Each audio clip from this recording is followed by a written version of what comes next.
आजच्या लेक्चरमध्ये previous इयरचे MCQs discuss करूयात. फर्स्ट MCQ आहे होलँड्रिक जीन्स आर प्रेझेंट ऑन. आपण लेक्चरमध्ये थेअरी लेक्चरमध्ये स्टडी केलेला आहे की होलँड्रिक जीन्स म्हणजे वाय लिंक्ड जीन्स, बरोबर. वाय लिंक्ड जीन्स ऑप्शन दिलेले आहेत. Homologous part of the X chromosome, homologous part of Y chromosome, non homologous part of X chromosome and non homologous part of Y chromosome. तर होलँड्रिक jeans म्हणजे Y linked jeans आहेत. Y linked jeans कुठे असतात? Y linked genes are present on the non homologous part of the Y chromosome. म्हणून आपलं answer असलं पाहिजे non homologous part of the Y chromosome. आता वाय लिंक्ड जीन्स कोणते आहेत किंवा जे होलँड्रिक जीन्स आहेत ते कोणते आहेत? या जीन्समुळे काही होलँड्रिक कॅरेक्टरिस्टिक डिसाईड होतात, लाईक हायपर ट्रायकोसिस आणि इक्थिओसिस. हायपर ट्रायकोसिसबद्दल तुम्हाला माहीत आहे. इक्थिओसिसमध्ये स्किन जी असते ती ड्राय होते, स्केली होते आणि इक्थिओसिस फक्त मेलमध्ये आपल्याला दिसून येतो. नेक्स्ट MCQ आहे law of purity of gamete is universally applicable because the gametes. पहिला ऑप्शन दिलेला आहे always have a recessive allele. दुसरा ऑप्शन आहे are never identical. Third option आहे always have a dominant allele. And fourth option आहे receive only one of the allelic pair. पहा, law of purity of गॅमिटलाच आपण काय म्हणतो? लॉ ऑफ सेग्रेगेशन, बरोबर. Law of purity of गॅमिट्सलाच law of segregation असं म्हणतो. आणि लॉ ऑफ सेग्रेगेशनचं एक्सप्लेनेशन जर आपण पाहिलं तर एक्सप्लेनेशनमध्ये आपण ऑलरेडी डिस्कस केलेलं आहे की एखादा ज्यावेळेस हायब्रिड असतो, कॅपिटल टी स्मॉल टी हा एक हायब्रिड आहे फॉर एक्झाम्पल. हा हायब्रिड ज्यावेळेस गॅमिट फॉर्म करेल, यामध्ये या हायब्रिडमध्ये दोन अलील आहेत, है अलेलिक पेअर आहे. तर एक अलील हा एका गॅमिटमध्ये जाणार आहे, दुसरा अलील हा दुसऱ्या गॅमिटमध्ये जाणार आहे. हा अलील या अलीलला इन्फ्लुएन्स करणार नाही, हा अलील या अलीलला इन्फ्लुएन्स करणार नाही. ठीक आहे. याचा अर्थ दोघेही अलील हे गॅमिट फॉर्मेशनमध्ये सेपरेट होतात आणि ते सेपरेट होतात म्हणून यालाच लॉ ऑफ प्युरिटी ऑफ गॅमिट्स असं आपण म्हणतो. ठीक आहे. आता यामध्ये ऑप्शन पहा काय दिलंय. Law of purity of gamete is universally applicable because the gametes. पहिला ऑप्शन आहे always have a recessive allele. इथे फक्त रिसेसिव्ह आहे का? नाही आहे. डॉमिनंट पण आहे, रिसेसिव्ह पण आहे. ठीक आहे. Are never identical. हे कधी आयडेंटिकल नसतात म्हणून त्याला प्युरिटी ऑफ गॅमिट असं म्हणू शकतो का आपण? नाही. पुढचा ऑप्शन आहे ऑलवेज हॅव अ डॉमिनंट अलील. हा पण ऑप्शन नाही आहे. ऑलवेज हॅव अ रिसेसिव्ह अलील हा सुद्धा ऑप्शन नाही आहे. ऑलवेज हॅव डॉमिनंट अलील हा सुद्धा ऑप्शन नाही आहे. आर नेवर आयडेंटिकल हा सुद्धा ऑप्शन असू शकत नाही, कारण गॅमिट्स आयडेंटिकल असूत किंवा नॉन आयडेंटिकल असूत ते प्युअर फॉर्ममध्ये सेपरेट होतात, राईट. म्हणजे जसे अलील आलेले आहेत तसेच ते सेपरेट होतात. म्हणून ऑप्शन आपला असला पाहिजे receive only one of the allelic pair. Gamete जे असतात ते एक कोणती तरी अलेलिक पेअर जी आहे तीच फक्त रिसीव्ह करतील, म्हणून याला म्हणतो आपण law of purity of gametes. Gametes are always pure for the allele. Next question आहे what will be the genotype of a carrier individual who shows sickle cell anaemic trait. Sickle cell anaemic trait दाखवणारा जो carrier असेल त्याचा genotype काय असेल? आता sickle sale ॲनिमियाबद्दल आपण study केलं आहे. सिकल सेल ॲनिमिया जर असेल तर दोन्ही जीन हे होमोझायगस रिसेसिव्ह असतात, HBS. असा जर असेल होमोझायगस रिसेसिव्ह असेल तर पर्सन सिकल सेल ॲनिमिक असेल आणि त्याची डेथ होणार आहे. ठीक आहे. जर नॉर्मल पर्सन असेल तर तो असतो HBA. हा काय असेल? Normal person. ठीक आहे. HBA नॉर्मल असेल. मग कॅरियर कसा असतो? कॅरियरकडे एक डॉमिनंट अलील असतो HBA आणि दुसरा असतो रिसेसिव्ह HBS. म्हणून कॅरियर कसा असणार? HBS. तो आपला आन्सर असलं पाहिजे हे HBS. ठीक आहे. यामध्ये HBS हा एक ऑप्शन आहे, HBA आहे. HBA नॉर्मल असेल, HBS हा जो असेल सिकल सेल ॲनिमिक असेल याची डेथ होणार आहे. HBB याशी रिलेटेड नाही आहे. HBS हा असेल कॅरियर. आता पाहूयात next question. Who postulated 3 laws that are known as Mendel's laws of inheritance. मेंडेलचे 3 लॉ जे आहेत ते कोणी पोस्ट्युलेट केले, कोणी मांडले? Based on the Mendel's findings. मेंडेलच्या ज्या काही फाइंडिंग्स होत्या, जे रेशिओज होते त्यांचा अभ्यास करून मेंडेलचे 3 लॉज कोणी पोस्ट्युलेट केले? ऑप्शन आहे युगो डी राईस, कार्ल कोरेन्स, जॉहानसेन आणि एरिक शेमॅक. पहा, हे ऑलरेडी आपण थेअरी लेक्चरमध्ये डिस्कस केलेलं आहे की ह्युगो डी राईस, कार्ल कोरेन्स आणि एरिक शेमॅक यांनी मेंडेलच्या फाइंडिंगचा अभ्यास केला. या तिघांनी मेंडेलच्या फाइंडिंगचा अभ्यास केला. परंतु हे जे लॉज आहेत ना, 3 लॉज, हे पोस्ट्युलेट केले कार्ल कोरेन्स यांनी. सो आपलं आन्सर असलं पाहिजे कार्ल कोरेन्स. ठीक आहे. नेक्स्ट क्वेश्चन पाहूयात. Select the incorrect statement. Incorrect statement आपल्याला सिलेक्ट करायचं आहे. पहिला ऑप्शन आहे फिमेल बर्ड इज हेटेरोगॅमेटिक. आपल्याला इनकरेक्ट सिलेक्ट करायचं आहे. पहा इथे फिमेल बर्ड इज हेटेरोगॅमेटिक हे स्टेटमेंट करेक्ट आहे. ठीक आहे. It is not the incorrect statement. कारण कालच्या लेक्चरमध्ये, थेअरी लेक्चरमध्ये आपण पाहिलं की फिमेल बर्ड जे असतात त्या ZW असतात, म्हणजे हेटेरोगॅमेटिक असतात. बर्डमधली जी सेक्स डिटर्मिनेशन सिस्टम आहे तिला ZW type of sex determination system म्हणतो. यामध्ये फिमेल ह्या हेटेरोगॅमेटिक असतात, म्हणून हे करेक्ट स्टेटमेंट आहे. दुसरं, holandric genes are present on the non homologous region of Y chromosome. हे स्टेटमेंटसुद्धा करेक्ट आहे, कारण Y लिंक्ड जीन्स हे नॉन होमोलोगस रिजनवर प्रेझेंट असतात. Y लिंक्ड जीन्सला आपण होलॅन्ड्रिक जीन्स असं म्हणतो. नेक्स्ट स्टेटमेंट आहे queen bee and worker bee have the haploid number of chromosomes. पहा, या स्टेटमेंटमध्ये काय दिलं, क्वीन आणि वर्कर या हॅप्लॉइड असतात असं सांगितलं यांनी. पण आपण काल हॅप्लोडिप्लॉइड सेक्स डिटर्मिनेशन सिस्टमचा अभ्यास केला आणि हॅप्लोडिप्लॉइड सेक्स डिटर्मिनेशन सिस्टममध्ये तुम्हाला माहीत आहे की क्वीन आणि वर्कर या ज्या असतात या फिमेल असतात आणि फिमेल या ऑलवेज डिप्लॉइड असतात. ऑलवेज डिप्लॉइड म्हणजे 2n = 32, म्हणजे 32 क्रोमोझोम फिमेलकडे असतात, मेलकडे 16 क्रोमोझोम असतात. म्हणून हे स्टेटमेंट जे आहे हे इनकरेक्ट स्टेटमेंट आहे. हे स्टेटमेंट इनकरेक्ट आहे. पुढचं, father is responsible for the sex of the child in the human being. हे बरोबर आहे, कारण फादर म्हणजे मेल हा हेटेरोगॅमेटिक असतो ह्युमन बिईंगमध्ये, which is responsible for the determination of the sex. म्हणून ऑप्शन 3 जो आहे हा इनकरेक्ट स्टेटमेंट इथे आहे. तो आपला आन्सर असला पाहिजे ऑप्शन 3. नेक्स्ट क्वेश्चन आहे P plant with genotype Y small y R R is crossed with another pea plant with genotype y r r. The expected phenotypic ratio obtained will be. Question आहे Y small y R R हा एक hybrid आहे. कोणता hybrid आहे? डाय hybrid आहे. बरोबर, डाय hybrid आहे आणि याचं क्रॉसिंग दुसऱ्या पी प्लांट बरोबर केलं ज्याचं जेनोटाइप आहे स्मॉल y r. हा रिसेसिव्ह पॅरेंट आहे. ज्यावेळेस एखाद्या प्लांटचं आपल्याला जेनोटाइप डिटरमाइन करायचं असतं, आपण टेस्ट क्रॉस करतो आणि टेस्ट क्रॉसमध्ये रिसेसिव्ह पॅरेंट बरोबर नेहमी क्रॉसिंग करतो. बरोबर, हा रिसेसिव्ह पॅरेंट आहे. बरोबर, आणि रिसेसिव्ह पॅरेंट बरोबर जर क्रॉसिंग केलं तर टेस्ट क्रॉसमध्ये मिळणारा रेशिओ असतो 1:1:1:1. डाय हायब्रिड टेस्ट क्रॉसमध्ये मिळणारा रेशिओ. मोनो हायब्रिड क्रॉसमध्ये मिळणारा रेशिओ, मोनो हायब्रिड टेस्ट क्रॉसमध्ये मिळणारा रेशिओ असतो 1:1. ओके, आणि डायहायब्रिडमध्ये काय मिळणार आहे? 1:1:1:1. म्हणून आपला आन्सर असलं पाहिजे 1:1:1:1. या केसमध्ये तुम्ही करूनही पाहू शकता. इथे Y small y R small r हा 4 प्रकारचे गॅमेट बनवणार आहे. बरोबर, 4 प्रकारचे गॅमेट असतील. Y Y small r small y R small y small r. बरोबर, आणि ही जी प्लांट असेल स्मॉल y स्मॉल r एकाच प्रकारचा गॅमेट बनवणार आहे. तो असणार आहे स्मॉल y स्मॉल r. बरोबर, एकाच प्रकारचा गॅमेट हा बनवणार आहे. म्हणजे Y R बरोबर जर आपण स्मॉल y स्मॉल r या दोघांना एकत्रित केलं, या दोघांना मिक्स केलं तर तुम्हाला पहिला ऑप्शन मिळेल Y small y R small r. दुसरा मिळेल Y small y small r. तिसरा मिळेल small y R small r. आणि चौथा मिळेल स्मॉल y स्मॉल r. असे 4 मिळतील तुम्हाला.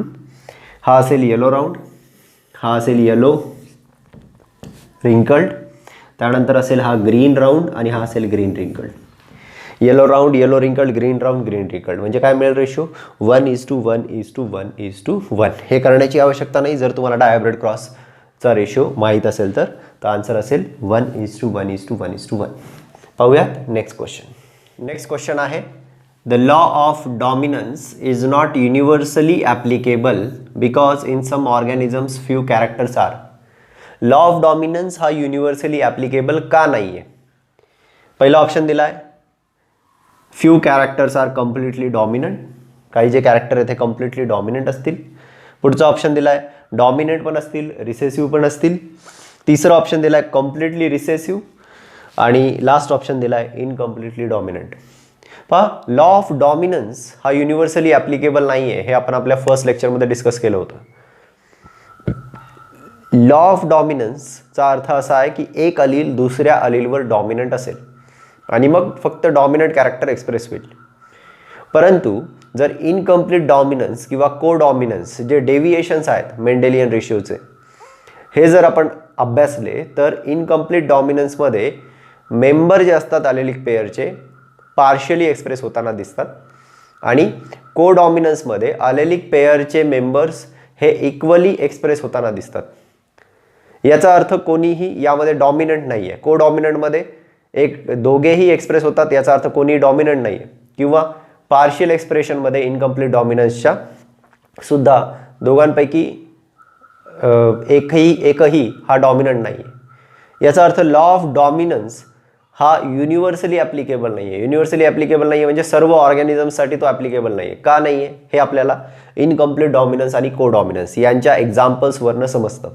ठीक आहे, म्हणून इथे काय विचारलं पहा, law of dominance is not universally applicable. का नाही आहे तो युनिव्हर्सली ॲप्लिकेबल? कारण काही ऑर्गॅनिझम्समधले काही कॅरेक्टरिस्टिक कसे आहेत, इनकम्प्लिटली डॉमिनंट आहेत.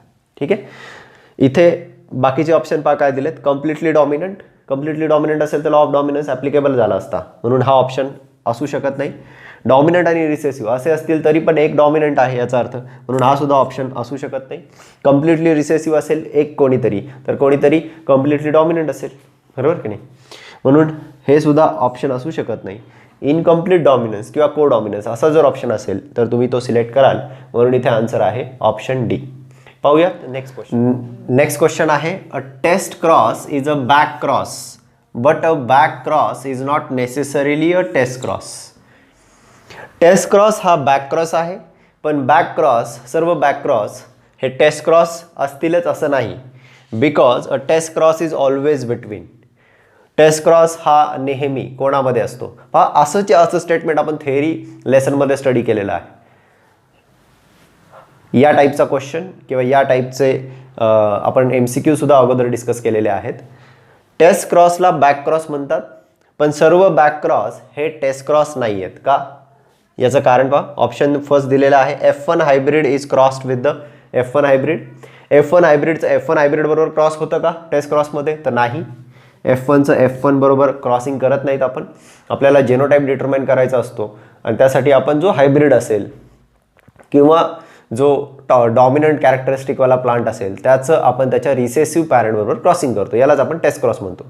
जर त्याच्या डॉमिनंट पॅरेंटबरोबर त्याचं क्रॉसिंग केलं, ज्याचं जेनोटाईप डिटरमाइन करायचं आहे त्याचं जर डॉमिनंट पॅरेंटबरोबर क्रॉसिंग केलं तर हा बॅक क्रॉस असेल, पण जेनोटाईप इथे डिटरमाइन होणार नाही, म्हणून त्याला आपण टेस्ट क्रॉस म्हणत नाहीत. ठीक आहे, फक्त रिसेसिव्ह पॅरेंटबरोबर क्रॉसिंग झालं तरच तो टेस्ट क्रॉस असेल. म्हणून first option F1 hybrid with another F1 hybrid हे होऊ शकत नाही. F1 hybrid with recessive parent हे ऑप्शन होऊ शकतं. ठीक आहे, पुढचा ऑप्शन आहे F1 hybrid with the dominant parent. हे नाही होऊ शकत कारण हा फक्त बॅक क्रॉस होईल. F1 हायब्रिडचं डॉमिनंट पॅरेंटबरोबर क्रॉसिंग केलं तर हे बॅक क्रॉस होईल, टेस्ट क्रॉस नाही होणार. पुढे F1 hybrid with the F2 hybrid हे सुद्धा ऑप्शन असू शकत नाही, म्हणून आपला आन्सर असलं पाहिजे F1 hybrid with the recessive parent. ठीक आहे, तो आपला आन्सर असेल F1 hybrid with the recessive parent is crossed and it is a test cross and this test cross is a back cross but the back cross is not the means all back crosses are not the test crosses. Next question आहे, presence of whole set of chromosome in an organism are indicated by the following except. एखाद्या ऑर्गॅनिझममध्ये hole set असेल क्रोमोझोमचा तर त्याला आपण म्हणतो युप्लॉइडी. काय म्हणतो त्याला? युप्लॉइडी. युप्लॉइडी कशी असू शकते? युप्लॉइड असू शकतात हॅप्लॉइड म्हणजे मोनोप्लॉइड जे आपण एनने दाखवतो, किंवा असू शकतात डिप्लॉइड, किंवा असू शकतात ट्रिप्लॉइड, किंवा असू शकतात पॉलिप्लॉइड.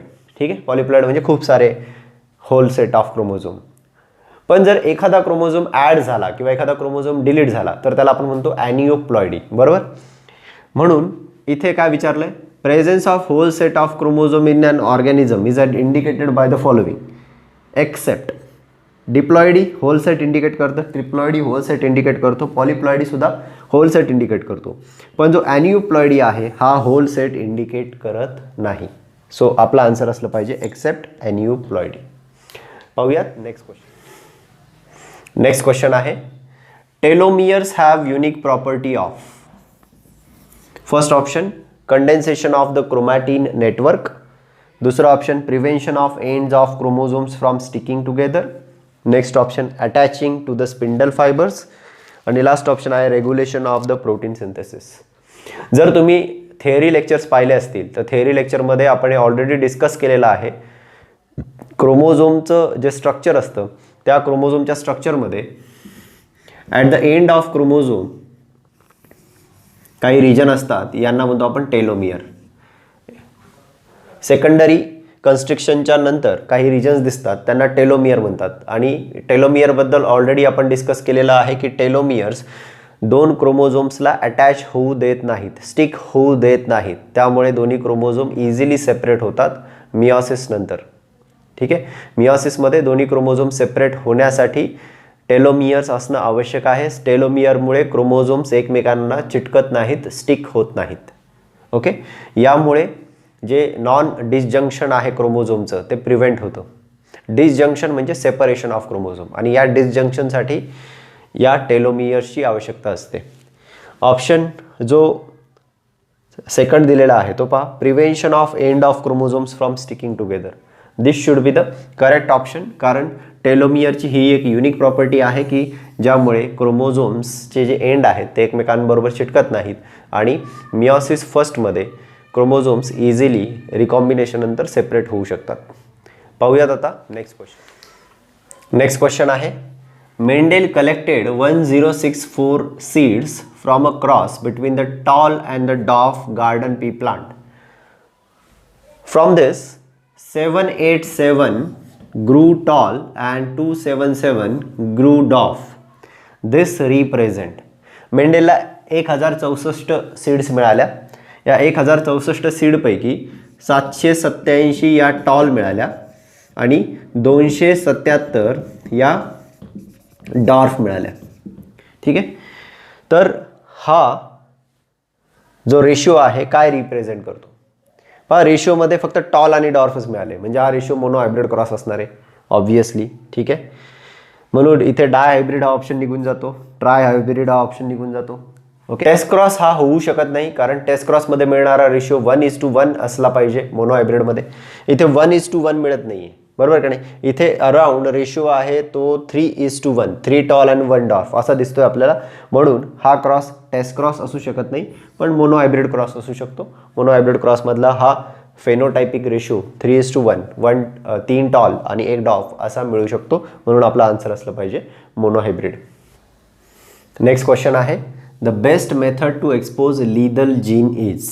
पहिला ऑप्शन आहे आउट क्रॉसिंग, दुसरा ऑप्शन आहे इंड्युसिंग म्युटेशन, तिसरा ऑप्शन आहे इनब्रीडिंग, चौथा ऑप्शन आहे इंड्युसिंग हेटेरोझायगोसिटी. लीदल जीनबद्दल आपण थिअरीमध्ये डिस्कस केलेलं आहे. Gene which causes the death of the bearer is called as a lethal gene. Lethal जीनमुळे जो बियरर असेल किंवा ज्याकडे लीदल जीन असतील त्या व्यक्तीची डेथ होणार आहे. लीदल जीनचं आपण एक्झाम्पलसुद्धा पाहिलेलं आहे, sickle cell anaemia. Sickle cell ॲनिमियामध्ये HBS हे दोघे रिसेसिव्ह अलील होमोझायगस कंडिशनमध्ये प्रेझेंट असतात.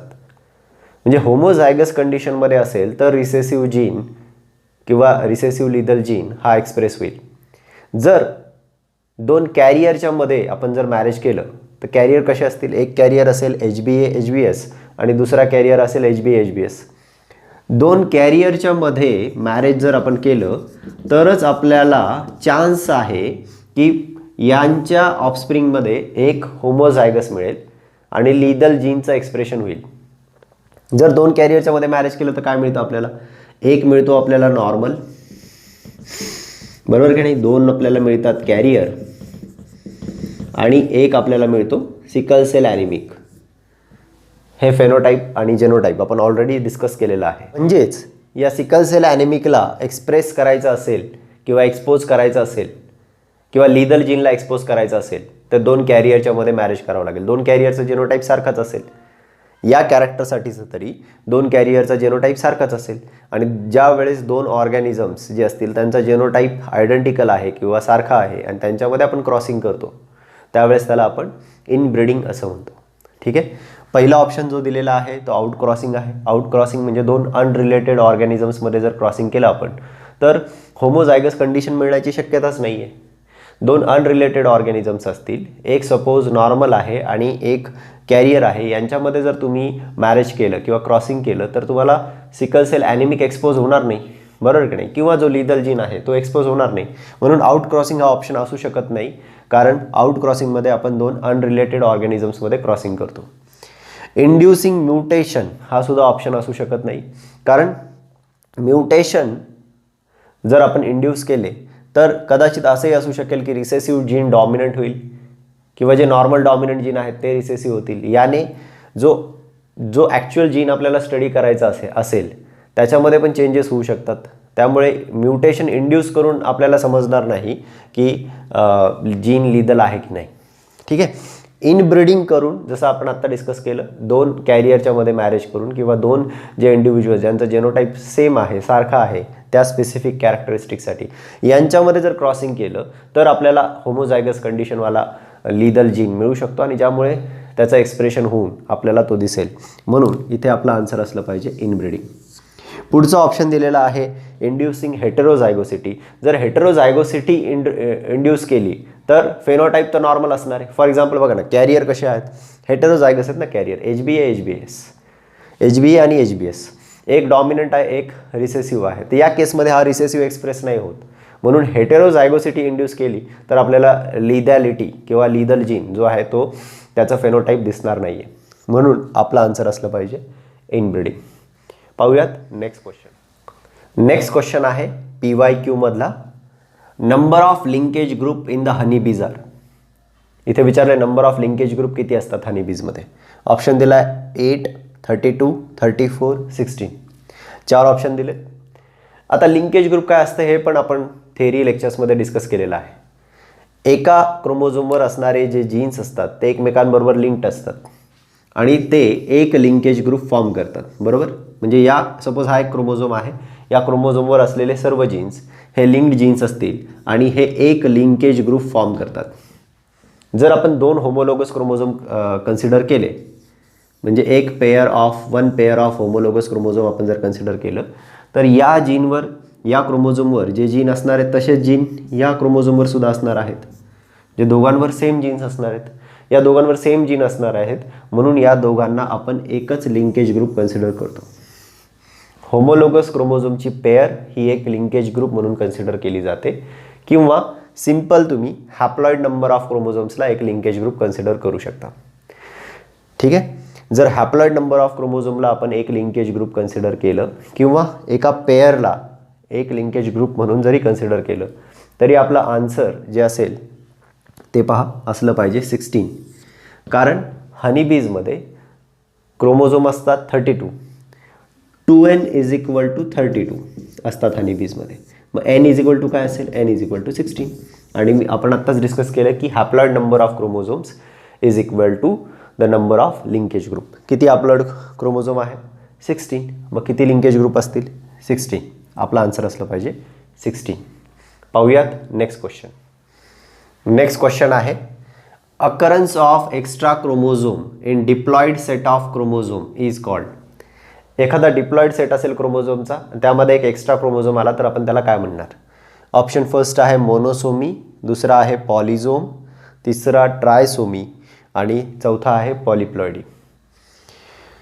एक्स्ट्रा सेट ऑफ क्रोमोझोम जर असेल तर तो असतो 2n+1. ठीक आहे. अशी कंडिशन काय असते, 2n+1. 2n+1 कंडिशन ज्यावेळेस असते त्यावेळेस आपण त्याला ट्रायसोमी असं म्हणतो. म्हणून आपला आन्सर असलं पाहिजे ट्रायसोमी. तर मोनोसोमी काय आहे, जर एखादा क्रोमोझोमचा सेट कमी असेल, 2n-1 असेल तर याला मोनोसोमी असं म्हणतो. आपण थिअरीमध्ये हे पाहिलेलं आहे. जर 2n-2 असेल तर त्याला नलिसोमी असं म्हटलं होतं आपण, नलिसोमी. ठीक आहे. इथे विचारलं आहे एक एक्स्ट्रा क्रोमोझोम आहे, मग त्याला काय म्हणणार, डिप्लॉइड सेटमध्ये एक एक्स्ट्रा क्रोमोझोम 2n+1. 2n+1ला म्हणतो आपण ट्रायसोमी. पॉलिप्लॉइडी म्हणणार का याला? पॉलिप्लॉइडी नाही म्हणणार. पॉलिप्लॉइडीमध्ये खूप सारे ज्यावेळेस क्रोमोझोमचे सेट असतील त्याला आपण पॉलिप्लॉइडी असं म्हणतो. पॉलिझोम हे या प्लॉइडीशी रिलेटेड नाही आहे. प्लॉइडीशी म्हणजे नंबर ऑफ सेटबरोबर रिलेटेड नाही आहे. तर आपलं आन्सर असलं पाहिजे ट्रायसोमी. पाहूयात नेक्स्ट क्वेश्चन. नेक्स्ट क्वेश्चन आहे select the correct statement. Correct statement आपल्याला सिलेक्ट करायचं आहे. फर्स्ट ऑप्शन आहे presence of non functional retinal cone cells lead to colour blindness. हे कालच्या लेक्चरमध्ये आपण डिस्कस केलं आहे. कलर ब्लाइंडनेस, नाईट ब्लाइंडनेस आपण डिस्कस केलं होतं. नॉन फंक्शनल रेटिनल सेल्स केव्हा बनतात? कलर ब्लाइंडनेसमध्ये. रेड ग्रीन कलर ब्लाइंडनेस असं त्याला म्हणतात. आणि रेड ग्रीन कलर ब्लाइंडनेस हा एक्स लिंक्ड रिसेसिव्ह डिसीज आहे. एक्स लिंक्ड रिसेसिव्ह डिसऑर्डर आहे. या डिसऑर्डरमध्ये रेटिनल सेल्स बनत नाहीत किंवा बनल्या तरी नॉन फंक्शनल बनतात. त्यामुळे रेड आणि ग्रीन कलर यामधला डिफरन्स कळून येत नाही आणि दोन्ही कलर ग्रे दिसतात. म्हणून हा ऑप्शन इथे बरोबर आहे. Presence of non functional retinal cone cells lead to the colour blindness. दुसरं ऑप्शन पाहूयात आपण. Y linked inheritance is a criss cross in human being. हे होऊ शकत नाही कारण X linked inheritance recessive, X linked recessive असेल तर क्रिस क्रॉस इनहेरिटन्स आपल्याला दिसतं in case of colour blindness किंवा in case of the haemophilia. पुढे X linked disorders are very frequently appear in human female. X linked disorder frequently human फिमेलमध्ये नाही appear होत, appear होतात ह्युमन मेलमध्ये. कारण मेलकडे फक्त एकच एक्स क्रोमोझोम आहे. त्यामुळे मेलमध्ये असे जे डिसऑर्डर्स असतात ते फ्रिक्वेंटली दिसतात. म्हणून हे सुद्धा ऑप्शन असू शकत नाही. पुढे आहे in human being carrier females are colour blind. Carrier female या कधीही कलर ब्लाइंड नसतात. म्हणून हे सुद्धा ऑप्शन असू शकत नाही. म्हणून ऑप्शन असेल presence of non functional retinal cone cells lead to the colour blindness. पाहूयात next question. Sex chromosomes of male bird are. ठीक आहे. मेल बर्ड जे असतात यामध्ये सेक्स क्रोमोझोम असतात ZZ. का? कारण बर्डमधली जी सेक्स डिटर्मिनेशन सिस्टम आहे ती ZZZW type of sex determination system आहे. आणि फिमेल बर्ड जे असतात त्या हेटेरोगॅमेटिक असतात. फिमेल बर्ड ZW दाखवतील म्हणून मेल बर्ड कसे असतील? मेल बर्ड ZZ म्हणजे होमोगॅमेटिक असतील. इथे XX आणि XY हे ऑप्शन असू शकत नाही. XX आणि XY हे ह्युमन बिंगसाठी असतात. पुढचा क्वेश्चन आहे in heterozygous condition both the alleles are exposed in or expressed in.